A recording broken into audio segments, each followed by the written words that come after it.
Hi friends, ಶುಕ್ರವಾರ ಈ ಒಂದು ವಸ್ತುವನ್ನು ದಾನ ಮಾಡಿದರೆ ಧನಲಕ್ಷ್ಮಿಯ ಯೋಗ, ಲಕ್ಷ್ಮೀ ದೇವಿಯ ಕೃಪಾ ಕಟಾಕ್ಷ ಸದಾ ನಿಮ್ಮ ಮನೆಯ ಮೇಲೆ ಹಾಗೂ ನಿಮ್ಮ ಮೇಲೆ ನೀವು ಅಂದುಕೊಂಡಂತಹ ರೀತಿಯಲ್ಲಿ ಲಕ್ಷ್ಮೀ ದೇವಿ ನಿಮ್ಮ ಮನೆಯಲ್ಲಿ ನೆಲೆಸುತ್ತಾಳೆ. ಎಷ್ಟೇ ಕಷ್ಟಪಟ್ಟರೂ ಹಣ ಕೈಯೆತ್ತಿಲ್ಲ, ಏನೇ ದುಡಿದ್ರೂ ಹಣ ಬಂದಂತಹ ಹಣ ಕೈಯಲ್ಲಿ ನಿಲ್ತಿಲ್ಲ. ಹಾಗೆ ಅಕ್ಕಿ ಮತ್ತು ಸಕ್ಕರೆ ದಾನ. ಶುಕ್ರವಾರದಂದು ಬಡವರಿಗೆ ಅಥವಾ ಅಗತ್ಯ ಇರುವವರಿಗೆ ಅಕ್ಕಿ ಮತ್ತು ಸಕ್ಕರೆಯನ್ನು ದಾನ ಮಾಡುವುದು ಅತ್ಯಂತ ಶ್ರೇಷ್ಠ. ಹೀಗೆ ಮಾಡುವುದರಿಂದ ಅನ್ನಪೂರ್ಣೇಶ್ವರಿ ದೇವಿಯ ಸಂಪೂರ್ಣ ಆಶೀರ್ವಾದ ದೊರೆಯುತ್ತದೆ ಹಾಗೂ ಮನೆಯಲ್ಲಿ ಎಂದಿಗೂ ಆಹಾರ ಧಾನ್ಯಗಳ ಕೊರತೆ ಎದುರಾಗುವುದಿಲ್ಲ. ಇದು ಮನೆಯಲ್ಲಿ ಸಕಾರಾತ್ಮಕ ವಾತಾವರಣವನ್ನು ಸೃಷ್ಟಿಸಿ ಕುಟುಂಬದ ನೆಮ್ಮದಿಯನ್ನು ಹೆಚ್ಚಿಸುತ್ತದೆ. ಗುರುಗಳೇ, ನಮ್ಮ ಮನೇಲೆ ತಿನ್ನೋಕ್ಕೂ ಅಕ್ಕಿ ಇಲ್ಲ, ಸಕ್ಕರೆ ಇಲ್ಲ, ಎಲ್ಲಿ ಕೊಡೋದು ಅಂತ ಕೇಳಬಹುದು. ನೀವು ಖಂಡಿತ ಅನ್ನಿಸ್ಬೋದು ನಿಮಗೆ. ಇದನ್ನು ಮಾಡಿ ನೋಡಿ ಸ್ನೇಹಿತರೆ. ಎಷ್ಟು ವಾರ ಮಾಡಬೇಕು, ಎಷ್ಟು ತಿಂಗಳು ಮಾಡಬೇಕು, ಎಷ್ಟು ವರ್ಷ ಮಾಡಬೇಕು, ನಾನು ಅದನ್ನೇ ಹೇಳ್ತಿದ್ದೀನಿ. ಶಕ್ತಿಗನುಸಾರ ಮಾಡಿ. ಅಟ್ಲೀಸ್ಟ್ ಒಂದು 9 ವಾರನಾದರೂ ಮಾಡಿ ಸ್ನೇಹಿತರೆ. 9 ವಾರ ನಿಮಗೆ ರಿಸಲ್ಟು 3 ವಾರದಲ್ಲಿ ಸಿಗುತ್ತೆ. 9 ವಾರ ಮಾಡಿ ನೋಡಿ ಸ್ನೇಹಿತರೆ. ಈ ನಿಮ್ಮ ಮನೆಯಲ್ಲಿ ಲಕ್ಷ್ಮೀ ದೇವಿಯ ತಾಂಡವ ಹಾಗೂ ನಿಮ್ಮ ಮನೆಯಲ್ಲಿ ಧಾನ್ಯಗಳ ಕೊರತೆ ಬಂದರೆ ಮತ್ತೆ ಕೇಳಿ, ನೀವು ಬರಲ್ಲ ಸ್ನೇಹಿತರೆ. ಧಾನ್ಯಗಳ ಕೊರತೆಯೂ ಬರಲ್ಲ, ಲಕ್ಷ್ಮೀ ದೇವಿಯ ಹಣದ ಅಭಾವವೂ ಹೆಚ್ಚಾಗಲ್ಲ. ಸದಾ ನಿಮ್ಮ ಮನೆಗೆ ಆಶೀರ್ವಾದವನ್ನು ಮಾಡ್ತಾಳೆ, ಒಳ್ಳೇದನ್ನ ಬಯಸ್ತಾಳೆ. ಒಳ್ಳೆಯದು. ನೀವು ನಿರ್ಗತಿಗಾರಕ್ಕೆ ಕೊಟ್ಟರೆ ಏನು ಮಾಡ್ತಾರೆ? ಆಶೀರ್ವಾದ ಕೊಡ್ತಾರೆ. ಅಯ್ಯೋ, ನಿನ್ನ ಭಾಳ ಬಂಗಾರ ಆಗ್ಲಿ ಕಣವ, ನಿನ್ನ ಮಕ್ಕಳು ಚೆನ್ನಾಗಿರ್ಲಿ ಕಣವ ಅಂತಾರೆ. ಅದಕ್ಕಿಂತ ಬೇಕಾ ಸ್ನೇಹಿತರೆ? ಮಾಡಿ ನೋಡಿ ಇದನ್ನು. ಇನ್ನು ಮುತ್ತೈದೆಯರಿಗೆ ಮಂಗಳ ದ್ರವ್ಯಗಳ ದಾನ. ಶುಕ್ರವಾರದಂದು ಸುಮಂಗಲಿಯರಿಗೆ ಅಂದರೆ ಮದುವೆಯಾದ ಮಹಿಳೆಯರಿಗೆ ಅರಿಶಿನ, ಕುಂಕುಮ, ಗಾಜಿನ ಬಳೆಗಳು, ಸೀರೆ ಅಥವಾ ಇತರ ಮಂಗಲ ದ್ರವ್ಯಗಳನ್ನು ದಾನವಾಗಿ ನೀಡುವುದು ಸೌಭಾಗ್ಯದ ಸಂಕೇತ. ಇದರಿಂದ ದಾಂಪತ್ಯ ಜೀವನದಲ್ಲಿ ಸಂತೋಷ, ಸಾಮರಸ್ಯ ನೆಲೆಸುತ್ತದೆ ಹಾಗೂ ಕುಟುಂಬದ ಅದೃಷ್ಟ ಹೆಚ್ಚಾಗುತ್ತದೆ. ಸ್ನೇಹಿತರೆ, ಮುತ್ತೈದೆಯರು ಯಾರಾದರೂ ಒಂದು 3 ಜನ ಅಥವಾ 5 ಜನ ಅಥವಾ 9 ಜನ ನಿಮ್ಮ ಶಕ್ತಿಗನುಸಾರ ಕರೆಸಿ ಶುಕ್ರವಾರ ಕಳಸ ಹೊಡಿರ್ತೀರ, ಪೂಜೆ ಮಾಡಿರ್ತೀರ. ಆ ತಾಯಿಗೊಂದು ಏನಾದರೂ ಒಂದು ನೈವೇದ್ಯ ಮಾಡಿ, ಬೆಲ್ಲದನ್ನ, ಮೊಸರನ್ನ ಅಥವಾ ಏನೂ ಇಲ್ಲ ನಮ್ಮ ಹತ್ರ ಹುಡುಗಗಳೇ ಮಾಡೋದಕ್ಕೆ, ಕಡೆ ಪಕ್ಷ ಬಾಳೆಹಣ್ಣು, ತುಪ್ಪ, ಸಕ್ಕರೆ ಸಾಕಲ್ವ ಸ್ನೇಹಿತರೆ?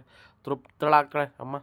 ಮಾಡಿ ಆ ಪ್ರಸಾದನ ಬಂದಂಥ 3 ಜನ ಸುಮಂಗಲಿಯರಿಗೆ ಆ ಪ್ರಸಾದನ ಕೊಟ್ಟು, ಮೊದಲೇ ನೀವು ಅರ್ಶಿನ, ಕುಂಕುಮ, ಬಳೆಗಳನ್ನ ತಂದಿರ್ತೀರ, ಅಥವಾ ಸಾಧ್ಯವಾದರೆ ಒಂದು ಸೀರೆ ಅಥವಾ ಬ್ಲೌಸ್ ಪೀಸ್ ಅಂತೂ ಕಮ್ಮಿ ದುಡ್ಡಿಗಂತೂ ಸಿಗುತ್ತಾ, ತಂದುಬಿಟ್ಟು 3 ಜನ ಮುತ್ತೈದೆಯರನ್ನ ಕರೆದು ಇದನ್ನು ಕೊಟ್ಟುಬಿಟ್ಟು ಅವ್ರ ಹತ್ರ ಆಶೀರ್ವಾದ ತಗೊಳ್ಳಿ. ಎಷ್ಟು ದಿನ ಮಾಡಬೇಕು? 3 ವಾರ ಮಾಡಿ ಸ್ನೇಹಿತರೆ. 3 ವಾರ ಮಾಡಿ. ಖಂಡಿತ ಇದರಿಂದ ರಿಸಲ್ಟ್ ನೀವು ಕಾಣ್ತೀರಾ. ಪದೇ ಆರೋಗ್ಯ ಸಮಸ್ಯೆ ಮನೆಯಲ್ಲಿ, ಪದೇ ಆರೋಗ್ಯ ಸಮಸ್ಯೆ, ಏನು ಮಾಡಬೇಕು ತಿಳಿತಾ ಇಲ್ಲ. ಎಲ್ಲ ರೀತಿ ನಾವು ಪೂಜೆ ಪುನಸ್ಕಾರ ಮಾಡಾಯಿತು, ಹೋಮ ಹವನಗಳು ಮಾಡಾಯಿತು, ಎಲ್ಲ ಥರ ಭಸ್ಮಗಳನ್ನ ಸೇವನೆ ಮಾಡಾಯಿತು, ಗಂಗಾಜಲ ಸೇವನೆ ಮಾಡಾಯಿತು, ಗಂಗಾಜಲದ ಮಿಂದಿದ್ದು ಬಂದಾಯಿತು. ನೋಡಿ ಸ್ನೇಹಿತರೆ, ಇದು ಮಾಡಿ ಅವ್ರ ಹತ್ರ ಆಶೀರ್ವಾದ ತಗೋತೀರಾ. ಏನಂತ ಆಶೀರ್ವಾದ ಮಾಡ್ತಾರವರು? ನೀವು ಕೊಟ್ಟಾಗ ದೀರ್ಘ ಸುಮಂಗಲಿ ಭವ, ನಿನ್ನ ಮನೆಯಲ್ಲಿ ಹಾಲು ಕ್ಯಾಲರಿಲ್ಲವ ಅಂತ ಆಶೀರ್ವಾದ ಮಾಡ್ತಾರೆ. ಸಾಕಲ್ವಾ? ಮಾಡಿ ನೋಡಿ ಸ್ನೇಹಿತರೆ. ಇನ್ನು ಬಿಳಿ ವಸ್ತುಗಳು ಹಾಗೂ ಕ್ಷೀರನ್ನ ದಾನ. ಶುಕ್ರವಾರದಂದು ಹಾಲು, ಮೊಸರು, ಬಿಳಿ ವಸ್ತ್ರಗಳು ಅಥವಾ ಹಾಲಿನಿಂದ ಮಾಡಿದ ಪಾಯಸ ಅಂದರೆ ಖೀರ್ನಂತಹ ಬಿಳಿ ಬಣ್ಣದ ವಸ್ತುಗಳನ್ನು ದಾನ ಮಾಡುವುದು ಅತ್ಯಂತ ಶುಭ. ಬಿಳಿ ಬಣ್ಣವು ಶುಕ್ರ ಗ್ರಹದ ಸಂಕೇತ ಆಗಿರುವುದರಿಂದ ಈ ವಸ್ತುಗಳ ದಾನವು ಮಾನಸಿಕ ಪ್ರಶಾಂತತೆಯನ್ನು ಹೆಚ್ಚಿಸುತ್ತದೆ ಹಾಗೂ ಆರ್ಥಿಕ ಸ್ಥಿರತೆಯನ್ನು ಒದಗಿಸುತ್ತದೆ. ನಾನು ಮೊದಲೇ ಹೇಳ್ದಂಗೆ ಶುಕ್ರವಾರದಿಂದ ಪೂಜೆ ಅಂತೂ ಮಾಡ್ತೀರ, ಕಳಸ ಹೂಡಿರ್ತೀರ, ಅದಕ್ಕೆ ನೈವೇದ್ಯ ಮಾಡಲೇಬೇಕು. ಹಾಲನ್ನು, ಮೊಸರನ್ನ, ಪಾಯಸ, ಹಾಗೆ ಬಿಳಿ ಬಣ್ಣಕ್ಕೆ ಇಷ್ಟವಾದಂತಹ ಏನಾದರೂ ವಸ್ತುಗಳು. ಬಿಳಿ ಇದರಲ್ಲಿ ಏನು ಮಾಡೋದು? ಬಿಳಿ ಎಳ್ಳು ಸಿಗುತ್ತೆ. ಬಿಳಿ ಎಳ್ಳಲ್ಲಿ ಲಾಡು ಮಾಡ್ಬೋದು, ಉಂಡೆ ಮಾಡ್ಬೋದು ಅಲ್ವಾ ಸ್ನೇಹಿತರೆ? ಬಿಳಿ ವಸ್ತ್ರ ಸಿಗುತ್ತೆ, ಬಿಳಿ ಬಳೆ ಸಿಗುತ್ತೆ, ಮತ್ತು ಹಾಲು ಸಿಗುತ್ತೆ. ಈ ಥರ ತಾಯಿ ಮುಂದೆ ತಂದು ಇಟ್ಬಿಟ್ಟು ಪೂಜೆ ಮಾಡಿಬಿಟ್ಟು ಒಂದು 3 ಜನಕ್ಕೆ, 5 ಜನಕ್ಕೆ, 9 ಜನಕ್ಕೆ ನಿಮ್ಮ ಶಕ್ತಿಗನುಸಾರ ದಾನ ಮಾಡಿ. ಕಳ್ಕೊಳ್ಳೋದು ಏನಿಲ್ಲ, ಅವ್ರು ಕೊಟ್ಟದ್ದು ನಾವು ಕೊಡ್ತೀವಿ. ಮತ್ತೆ ಇದನ್ನು ಮಾಡಿ ನೋಡಿ. ಖಂಡಿತ ನಿಮ್ಮ ಮನೆಯಲ್ಲಿ ಲಕ್ಷ್ಮೀ ದೇವಿ ತಾಂಡವ ಆಡ್ದೋದ್ರೆ ಕೇಳಿ. ಇನ್ನು ಉಪ್ಪು ಹಾಗೂ ಪೂಜಾ ದ್ರವ್ಯಗಳ ದಾನ. ಉಪ್ಪನ್ನು ಮಹಾಲಕ್ಷ್ಮಿಯ ವಾಸಸ್ಥಾನವೆಂದು ಪರಿಗಣಿಸಲಾಗುತ್ತದೆ, ಏಕೆಂದರೆ ಉಪ್ಪು ಸಮುದ್ರದಿಂದ ಸಿಗುತ್ತದೆ, ಅಂದರೆ ಸಮುದ್ರ ಮಂಥನ ಆದಂತಹ ಸ್ಥಳದಿಂದ ಸಿಗುತ್ತದೆ. ಶುಕ್ರವಾರದಂದು ಉಪ್ಪನ್ನು ದಾನ ಮಾಡುವುದರಿಂದ ಮನೆಯಲ್ಲಿರುವ ನಕಾರಾತ್ಮಕ ಶಕ್ತಿಗಳು ಸಂಪೂರ್ಣವಾಗಿ ದೂರ ಆಗುತ್ತವೆ. ಇದರೊಂದಿಗೆ ಕಮಲದ ಹೂವು, ಶಂಖ, ಗೋಮತಿ ಚಕ್ರ ಹಾಗೂ ಕವಡೆಗಳಂತಹ ಪವಿತ್ರ ವಸ್ತುಗಳನ್ನು ದಾನ ಮಾಡುವುದು ಸಹ ಶುಭ ಫಲಗಳನ್ನು ನೀಡುತ್ತದೆ. ಸ್ನೇಹಿತರೆ, ಉಪ್ಪು ಅಂಗಡಿಲಿ ಸಿಕ್ಕೇ ಸಿಗುತ್ತೆ. ಇನ್ನು ಲಕ್ಷ್ಮಿಯ ಪೂಜಾ ಸಾಮಗ್ರಿ ಅಂಗಡಿಗಳಲ್ಲಿ ದೊರೆಯುವಂತಹ ಲಕ್ಷ್ಮೀ ದೇವಿಗೆ ಸಂಬಂಧಪಟ್ಟಂತಹ ಪೂಜೆ ಸಾಮಗ್ರಿಗಳನ್ನು ಕೊಡಿ ಅಂದರೆ ಖಂಡಿತ ಕೊಡ್ತಾರೆ. ನಾನು ಮೊದಲೇ ತಿಳಿಸ್ದಂಗೆ ಶಂಖ, ಗೋಮತಿ ಚಕ್ರ ಹಾಗೂ ಕವಡೆ ಹಾಗೂ ಇದ್ರ ಜೊತೆಗೆ ಇನ್ನೂ ಸುಮಾರು ಥರ ಐಟಮ್ಗಳು ಸಿಗುತ್ತೆ ಪಂಸಾರಿ ಅಂಗಡಿಗಳಲ್ಲಿ. ಅದನ್ನು ತಂದುಬಿಟ್ಟು ಯಾರು ಒಂದು 3 ಜನಕ್ಕೆ 5 ಜನಕ್ಕೆ ದಾನ ಮಾಡಿ ಮನೇಲಿ ಪೂಜೆ ಮಾಡಿ ಅಂತ ಹೇಳಿ ಅವರಿಗೆ ಕೊಡಬೇಕಾದ್ರೆ ಏನು ಕಳ್ಕೊತೀವಿ? ಏನು ಕಳ್ಕೊಳ್ಳೋಲ್ಲ. ನಿಮಗೇನು ಬೇಕು? ಲಕ್ಷ್ಮೀದೇವಿ ಆಶೀರ್ವಾದ ಬೇಕಲ್ವಾ? ಸಿಗುತ್ತೆ ನಿಮಗೆ ಹಣ ಬೇಕಲ್ವಾ? ಖಂಡಿತ ಬಂದು ನೆಲೆಸ್ತಾಳೆ. ಇನ್ನು ತುಪ್ಪದ ದೀಪ ಸೇವನೆ ಅಂದರೆ ತುಪ್ಪದ ದೀಪದ ಸೇವೆ ಮಾಡಬೇಕು. ದೇವರಿಗೆ ಸೇವನೆ ಆಗುತ್ತೆ. ನೀವು ಕನ್ಫ್ಯೂಸ್ ಮಾಡ್ಕೊಬೇಡಿ. ಸೇವನೆ ಅಂದರೆ ನಾವು ಕುಡಿಬೇಕಾ? ನೀವು ತುಪ್ಪದ ದೀಪ ಹಚ್ಚಿಟ್ಟಿದ್ರೆ ದೇವರು ಆ ಗಮನ ತಗೋತಾರೆ ಸೇವನೆ. ಇನ್ನು ಶುಕ್ರವಾರದ ಸಂಜೆ ಲಕ್ಷ್ಮೀ ಪೂಜೆಯ ವೇಳೆಯಲ್ಲಿ ಮನೆಯ ಮುಖ್ಯ ದ್ವಾರದ ಸಿಂಹದ್ವಾರ ಬಳಿ ಶುದ್ಧ ಹಸುವಿನ ತುಪ್ಪದಿಂದ ದೀಪ ಬೆಳಗುವುದು ಅಥವಾ ದೇವಸ್ಥಾನಗಳಿಗೆ ದೀಪದ ಎಣ್ಣೆ ಅಥವಾ ತುಪ್ಪವನ್ನು ದಾನವಾಗಿ ನೀಡುವುದು ಲಕ್ಷ್ಮೀ ದೇವಿಯ ವಿಶೇಷ ಅನುಗ್ರಹಕ್ಕೆ ಪಾತ್ರವಾಗಿಸುತ್ತದೆ. ಇದು ಮನೆಯಲ್ಲಿ ಬಡತನವನ್ನು ನಿವಾರಿಸಿ ಐಶ್ವರ್ಯಗಳನ್ನು ತರುತ್ತದೆ. ಸ್ನೇಹಿತರೆ, ಎಲ್ಲ ಏನು ಮಾಡೋಕ್ಕಾಗಲ್ಲ. ಅಟ್ಲೀಸ್ಟ್ ಮನೇಲಿ ಒಂದು ಪೂಜೆ ಮಾಡೋಕ್ಕಾಗಲ್ಲ, ಏನು ಮಾಡೋಕ್ಕಾಗಲ್ಲ. ಮತ್ತು ಬೇರೆ ದಾನ ಕೊಡೋಕ್ಕೆ ಹೋದರೆ ಆಡ್ಕೊತಾರೆ ಜನಗಳು. ಅಯ್ಯೋ ಇವಳ ಹತ್ರನೇ ಹೀಗೆ ಅಥವಾ ಇವನ ಹತ್ರನೇ ಹೀಗೆ ಇನ್ನೊಬ್ಬರಿಗೆ ದಾನ ಮಾಡೋಕ್ಕೆ ಹೋಗಿರ ಬೇಡವಾ? ಅಟ್ಲೀಸ್ಟ್ ತುಪ್ಪದ ದೀಪ ಅಥವಾ ದೀಪದ ಎಣ್ಣೆ ದೇವಸ್ಥಾನಕ್ಕೆ ಯಾರು ಆಡ್ಕೊಳ್ಳಲ್ಲ. ನಿಮ್ಮ ಕೈಲಿ ಆದಷ್ಟು ಮನೆಯಿಂದ ಏನಾದರೂ ಪ್ರಸಾದ ಮಾಡ್ಕೊಂಡು ಹೋಗ್ಬಿಟ್ಟು ಶುಕ್ರವಾರ ಮನೆಯಲ್ಲೂ ಪೂಜೆ ಮಾಡಿಬಿಟ್ಟು ಅವಳ ಮುಂದೆ ಒಂಚೂರು ಪ್ರಸಾದ ಇಟ್ಟು ಪೂಜೆ ಮಾಡ್ಕೊಂಡು ಮನೇಲಿ ಏನಾರು ಪ್ರಸಾದ ಮಾಡ್ಕೊಂಡು ತಗೊಂಡು ದೇವಸ್ಥಾನಕ್ಕೆ ಹೋಗಿ ದೀಪದ ಎಣ್ಣೆ, ತುಪ್ಪದ ದೀಪ ಅಥವಾ ತುಪ್ಪ ಕೊಟ್ಬಿಟ್ಟು, ಅವ್ವ ತಾಯಿ ನಿನ್ನ ಸ್ಥಳಕ್ಕೆ ಬಂದು ಬಿದ್ದಿದ್ದೀನಿ, ನಿನ್ನ ನಂಬಿದ್ದೀನಿ, ಒಳ್ಳೇದು ಮಾಡು ತಾಯಿ ಜಗನ್ಮಾತೆ, ರಕ್ಷಕಿ, ನೀನು ಎಲ್ಲರ ಮನೆ ಹಾಗೆ ನನ್ನ ಮನೆಯಲ್ಲೂ ಸದಾ ನೆಲೆಸಿ ನನ್ನನ್ನು ಆಶೀರ್ವದಿಸಿ ಐಶ್ವರ್ಯಗಳನ್ನು ನನ್ನ ಮನೆಗೆ ದಯಪಾಲಿಸು ತಾಯಿ, ನಿನ್ನ ಆಶೀರ್ವಾದ ನನ್ನ ಮನೆ ಮೇಲೆ ನಮ್ಮ ಮೇಲೆ ಸದಾ ಇರಲಿ ತಾಯಿ ಅಂತ ಹೇಳಿ ಅದನ್ನು ಕೊಟ್ಬಿಟ್ಟು ಆ ಪ್ರಸಾದ ತಗೋಗಿರ್ತೀರಲ್ಲ 5 ಜನಕ್ಕೆ 9 ಜನಕ್ಕೆ ನಿಮ್ಮ ಶಕ್ತಿಗೆ ಅನುಸಾರ ತಗೋಗಿರ್ತೀರ. ಎಷ್ಟೆಷ್ಟೇ ಆಗಲಿ, ಒಂದು ಚಮಚನೇ ಆಗಲಿ ಸ್ನೇಹಿತರೆ, ಕೊಟ್ಟುಬಿಟ್ಟು ಆ ಪ್ರಸಾದನ ನೀವು ಸ್ವಲ್ಪ ಸೇವನೆ ಮಾಡಿಬಿಟ್ಟು ಕೂತು ಒಂದು ಸ್ವಲ್ಪ ಹೊತ್ತು ಧ್ಯಾನ ಮಾಡಬೇಕು ದೇವಸ್ಥಾನದಲ್ಲಿ. ಸುಮ್ಮನೆ ಪೂಜೆ ಮಾಡಿಸ್ತೋ ಬಂದೋ ದಾನ ಮಾಡಿದೋ ಅಲ್ಲ, ಧ್ಯಾನ ಮಾಡಿ ಕೂತ್ಕೊಂಡು ಏನಂತ, ಅವ್ವ ನೀನು ನಂಬಿ ಎಲ್ಲ ರೀತಿಯ ಪೂಜೆ ಪುನಸ್ಕಾರಗಳನ್ನ ಮಾಡ್ತಿದ್ದೀನಿ. ನನ್ನ ಮನೆ, ನನ್ನ ಕುಟುಂಬ, ನನ್ನ ರಕ್ಷಣೆ ನಿನ್ನ ಹೊಣೆ, ನಿನ್ನ ಮೇಲೆ ಹಾಕಿದ್ದೀನಿ ತಾಯಿ. ಎಲ್ಲರಂತೆ ನಮ್ಮ ಜೀವನ ಸುಖಮಯವಾಗಿರಬೇಕು. ಎಷ್ಟು ಕಷ್ಟಗಳನ್ನು ಬೇಕಾದರೂ ಕೊಡು, ಎದುರಿಸುವಂತಹ ಶಕ್ತಿ ಕೊಡು.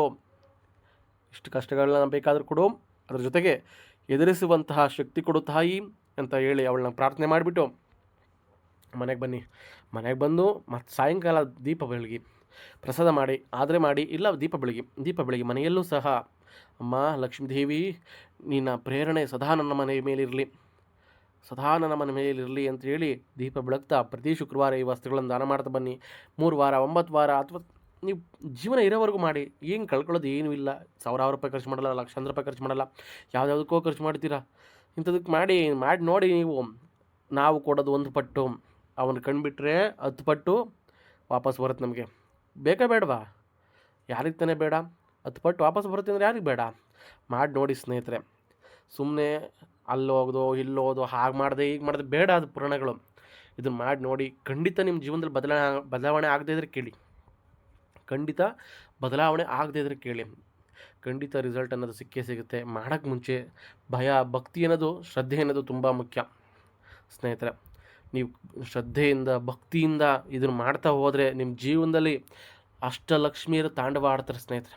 ಖಂಡಿತವಾಗ್ಲೂ ನೀವು ನಮ್ಮ ಚಾನಲ್ಗೆ ಮೊದಲ ಬಾರಿಗೆ ಬಂದಿದ್ದರೆ ನಮ್ಮ ಚಾನಲ್ನ ಸಬ್ಸ್ಕ್ರೈಬ್ ಮಾಡಿ, ಪಕ್ಕದಲ್ಲಿರೋ ಬೆಲ್ ಬಟನ್ ಕ್ಲಿಕ್ ಮಾಡಿ, ಈ ವಿಡಿಯೋಗೊಂದು ಲೈಕ್ ಕೊಟ್ಟು ಈ ವಿಡಿಯೋನ ಶೇರ್ ಮಾಡಿ, ಜೈ ಲಕ್ಷ್ಮೀದೇವಿ ಅಂತ ಕಮೆಂಟ್ ಮಾಡಿ. ನೀವು ಕಮೆಂಟ್ ಮಾಡೋದ್ರಿಂದ ಲಕ್ಷ್ಮೀದೇವಿ ಅನುಗ್ರಹ ಕೂಡ ಸಿಗುತ್ತೆ. ನಿಮ್ಮ ಮನೆ ಭಾಳ ಬಂಗಾರ ಆಗುತ್ತೆ. ಹಾಲು ಕಾಲು ಹರಿಯುತ್ತೆ ನಿಮ್ಮ ಮನೆಯಲ್ಲಿ. ಅರ್ಥವಾಯ್ತಾ? ಶುಕ್ರವಾರದ ದಾನವು ಲಕ್ಷ್ಮೀ ದೇವಿಯ ಅನುಗ್ರಹ ಪಡೆಯಲು ಸಹಕಾರಿ. ಸ್ನೇಹಿತರೆ, ಎಲ್ಲ ರೀತಿ ಕಷ್ಟಪಟ್ಟಾಗಿದೆ, ಇನ್ನೇನು ನಮಗೆ ಆಪ್ಷನ್ಗಳಿಲ್ಲ ಅಂದಾಗ ಈ ದಾನ ಮಾಡೋದ್ರಿಂದ ಖಂಡಿತ ನಿಮ್ಮ ಮನೆಯಲ್ಲಿ ಲಕ್ಷ್ಮೀ ದೇವಿಯ ಅನುಗ್ರಹ ಆಗುತ್ತದೆ. ನೀವು ನಿರೀಕ್ಷೆ ಮಾಡದ ರೀತಿಯಲ್ಲಿ ಮನೆಯಲ್ಲಿ ಧನಲಾಭವಾಗುತ್ತದೆ.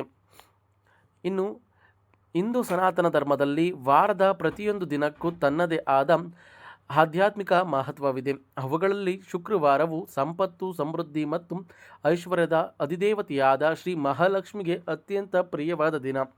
ಈ ದಿನದಂದು ಭಕ್ತರು ದೇವಿಯ ಅನುಗ್ರಹಕ್ಕಾಗಿ ಉಪವಾಸ, ಪೂಜೆ, ಪುನಸ್ಕಾರಗಳನ್ನು ನೆರವೇರಿಸುತ್ತಾರೆ. ಪೂಜೆಯ ಜೊತೆಗೆ ಶುಕ್ರವಾರ ಮಾಡುವ ದಾನಕ್ಕೆ ಶಾಸ್ತ್ರಗಳಲ್ಲಿ ಅತ್ಯಂತ ಮಹತ್ವದ ಸ್ಥಾನ ನೀಡಲಾಗಿದೆ. ಈ ದಿನ ನಿರ್ಗತಿಕರಿಗೆ ಕೆಲವು ವಿಶೇಷ ವಸ್ತುಗಳನ್ನು ದಾನ ಮಾಡುವುದರಿಂದ ಮನೆಯಲ್ಲಿ ನಕಾರಾತ್ಮಕ ಶಕ್ತಿಗಳು ತೊಲಗಿ ಆರ್ಥಿಕ ಕಷ್ಟಗಳು ನಿವಾರಣೆಯಾಗುತ್ತವೆ. ಜೊತೆಗೆ ಶುಕ್ರವಾರವು ಶುಕ್ರ ಗ್ರಹಕ್ಕೆ ಸಂಬಂಧಿಸಿರುವುದರಿಂದ ಈ ದಿನದ ದಾನವು ಜ್ಯೋತಿಷ್ಯ ಶಾಸ್ತ್ರದ ಪ್ರಕಾರ ಶುಕ್ರ ದೋಷಗಳನ್ನು ನಿವಾರಿಸಿ ಶುಭ ಫಲಗಳನ್ನು ನೀಡುತ್ತದೆ. ಸ್ನೇಹಿತರೆ, ನಾನು ಮೊದಲೇ ತಿಳಿಸ್ದಂಗೆ ಪ್ರತಿಯೊಬ್ಬರಿಗೂ ಹಣ ಬೇಕೇ ಬೇಕು. ಸಂಸಾರಕ್ಕಾಗಲಿ ಅಥವಾ ಇನ್ನೊಂದಕ್ಕಾಗಲಿ ಏನೇ ಮಾಡ್ತೀನಿ ಅಂದರೂ ಇವತ್ತು ಹಣ ಇದ್ರೇ ಬೆಲೆ. ಅಂಥವರು ತಪ್ಪದೇ ಈ ಪರಿಹಾರವನ್ನು ಮಾಡಿ ನೋಡಿ. ನೀವೇ ಹೇಳ್ತೀರಾ ಎಷ್ಟು ದಿವಸ ಮಾಡಬೇಕು? ನಿಮ್ಮ ಕೈಲಾದಷ್ಟು ಶುಕ್ರವಾರ ಕೈಲಾದಷ್ಟು ದಾನ ಮಾಡಿ ಸ್ನೇಹಿತರೆ. ನಿಮ್ಮ ಶಕ್ತಿಗನುಸಾರ ದಾನ ಮಾಡಿ. ಖಂಡಿತ ಒಂದಲ್ಲ ಒಂದು ಒಳ್ಳೆಯದಾಗುತ್ತೆ. ನಂಬಿಕೆ ಇರಬೇಕಷ್ಟೇ. ಏನು ಮಾಡೋದು ಗುರುಗಳೇ, ಎಲ್ಲನೂ ಮಾಡಿದ್ದೀವಿ, ಪೂಜೆ ಮಾಡಿದ್ದೀವಿ, ಹೋಮ ಮಾಡಿಸಿದ್ದೀವಿ, ಅವನ ಮಾಡಿಸಿದ್ದೀವಿ, ಇನ್ನೊಬ್ರು ಎಲ್ಲೋ ಹೇಳಿದ್ರು ಹೋಗಿ ಆ ಸ್ನಾನ ಮಾಡಿ ಈ ಸ್ನಾನ ಮಾಡಿ ಅಂದರೂ ಮಾಡಿದ್ದೀವಿ, ಎಲ್ಲನೂ ಮಾಡಾಯಿತು. ಇನ್ನು ದಾನದಿಂದ ಏನಾಗುತ್ತೆ ಸ್ವಾಮಿ ಅಂತ ನೀವು ಕೇಳ್ಬೋದು. ಖಂಡಿತ ದಾನದಿಂದ ನಿಮ್ಮ ಜೀವನದಲ್ಲಿ ಬದಲಾವಣೆ ಅಂತೂ ನಿಶ್ಚಿತ ಸ್ನೇಹಿತರೆ. ನೀವು ನಿಮ್ಮ ಮನೆಯಲ್ಲಿ ಊಹೆ ಕೂಡ ಮಾಡಲಿಕ್ಕಾಗದು. ಆ ಮಟ್ಟಕ್ಕೆ ಧನಲಕ್ಷ್ಮಿಯ ಆಗಮನ ನೀವು ನಿರೀಕ್ಷೆ ಮಾಡದ ರೀತಿಯಲ್ಲಿ ಮನೆಯಲ್ಲಿ ತಾಂಡವಾಡ್ತಾಳೆ ಲಕ್ಷ್ಮಿ. ಇನ್ನೇನು ವರಮಹಾಲಕ್ಷ್ಮಿ ಹತ್ರ ಬರ್ತು ಸ್ನೇಹಿತರೆ. ಆ ಸಂದರ್ಭ ಆಗ್ಬೋದು, ಶುಕ್ರವಾರ ಆಗ್ಬೋದು. ಈ ದಾನಗಳನ್ನು ಮಾಡ್ತಾ ಹೋದರೆ ಖಂಡಿತ ನಿಮ್ಮ ಮನೆಯಲ್ಲಿ ಲಕ್ಷ್ಮಿ ತಾಂಡವಾಡ್ತಾಳೆ. ಈ ದಾನ ಮಾಡೋದ್ರಿಂದ ಖಂಡಿತ ನಿಮ್ಮ ಮನೆಯಲ್ಲಿ ಲಕ್ಷ್ಮೀ ದೇವಿಯ ಅನುಗ್ರಹ ಆಗುತ್ತದೆ. ನೀವು ನಿರೀಕ್ಷೆ ಮಾಡದ ರೀತಿಯಲ್ಲಿ ಮನೆಯಲ್ಲಿ ಧನಲಾಭವಾಗುತ್ತದೆ.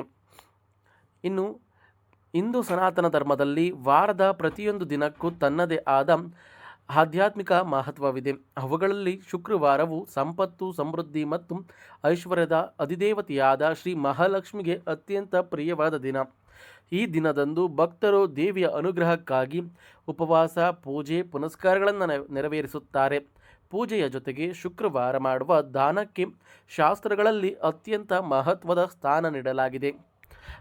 ನೀವು ನಮ್ಮ ಚಾನಲ್ಗೆ ಮೊದಲ ಬಾರಿಗೆ ಬಂದಿದ್ದರೆ ನಮ್ಮ ಚಾನಲ್ನ ಸಬ್ಸ್ಕ್ರೈಬ್ ಮಾಡಿ, ಪಕ್ಕದಲ್ಲಿರೋ ಬೆಲ್ ಬಟನ್ ಕ್ಲಿಕ್ ಮಾಡಿ, ಈ ವಿಡಿಯೋಗೊಂದು ಲೈಕ್ ಕೊಟ್ಟು ಈ ವಿಡಿಯೋನ ಶೇರ್ ಮಾಡಿ. ಜೈ ಲಕ್ಷ್ಮೀದೇವಿ ಅಂತ ಕಮೆಂಟ್ ಮಾಡಿ. ಜೈ ಲಕ್ಷ್ಮೀದೇವಿ ಅಂತ ಕಮೆಂಟ್ ಮಾಡಿ. ನೀವು ಕಮೆಂಟ್ ಮಾಡೋದ್ರಿಂದ ಲಕ್ಷ್ಮೀದೇವಿ ಅನುಗ್ರಹ ಕೂಡ ಸಿಗುತ್ತೆ. ನಿಮ್ಮ ಮನೆ ಭಾಳ ಬಂಗಾರ ಆಗುತ್ತೆ. ಹಾಲು ಕಾಲು ಹರಿಯುತ್ತೆ ನಿಮ್ಮ ಮನೇಲಿ. ಅರ್ಥವಾಯ್ತಾ? ಹೇಳಿದ್ನ ದಯವಿಟ್ಟು ಪಾಲನೆ ಮಾಡ್ಕೊಳ್ಳಿ. ಯಾವುದೇ ಅನುಮಾನಗಳಿದ್ದರೆ ಕಮೆಂಟ್ ಬಾಕ್ಸಲ್ಲಿ ತಿಳಿಸಿ.